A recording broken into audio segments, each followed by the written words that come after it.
சந்திரகுமார் 2586 வாக்குகளை பெற்றிருக்கிறார்.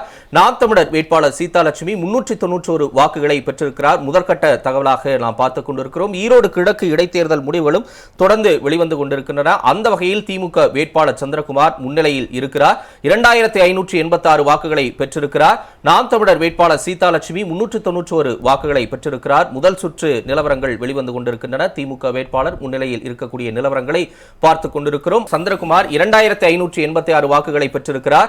நாம் தமிழர் வேட்பாளர் சீதாலட்சுமி 391 வாக்குகளை பெற்றிருக்கிறார். முதற்கட்ட தகவலாக நாம் பார்த்துக் கொண்டிருக்கிறோம். ஈரோடு கிழக்கு இடைத்தேர்தல் முடிவுகளும் தொடர்ந்து வெளிவந்து கொண்டிருக்கின்றன. அந்த வகையில் திமுக வேட்பாளர் சந்திரகுமார் முன்னிலையில் இருக்கிறார். 2586 வாக்குகளை பெற்றிருக்கிறார். நாம் தமிழர் வேட்பாளர் சீதாலட்சுமி 391 வாக்குகளை பெற்றிருக்கிறார். முதல் சுற்று நிலவரங்கள் வெளிவந்து கொண்டிருக்கின்றன. திமுக வேட்பாளர் முன்னிலையில் இருக்கக்கூடிய நிலவரங்களை பார்த்துக் கொண்டிருக்கிறோம். சந்திரகுமார் 2586 வாக்குகளை பெற்றிருக்கிறார். நாம் தமிழர் வேட்பாளர் சீதாலட்சுமி 391 வாக்குகளை பெற்றிருக்கிறார். முதற்கட்ட தகவலாக நாம் பார்த்துக் கொண்டிருக்கிறோம். ஈரோடு கிழக்கு இடைத்தேர்தல் முடிவுகளும் தொடர்ந்து வெளிவந்து கொண்டிருக்கின்றன. அந்த வகையில் திமுக வேட்பாளர் சந்திரகுமார் முன்னிலையில் இருக்கிறார். 2586 வாக்குகளை பெற்றிருக்கிறார். நாம் தமிழர் வேட்பாளர் சீதாலட்சுமி 391 வாக்குகளை பெற்றிருக்கிறார். முதல் சுற்று நிலவரங்கள் வெளிவந்து கொண்டிருக்கின்றன. திமுக வேட்பாளர் முன்னிலையில் இருக்கக்கூடிய நிலவரங்களை பார்த்துக் கொண்டிருக்கிறோம். சந்திரகுமார் 2586 வாக்குகளை பெற்றிருக்கிறார். நாம் தமிழர் வேட்பாளர் சீதாலட்சுமி 391 வாக்குகளை பெற்றிருக்கிறார். முதற்கட்ட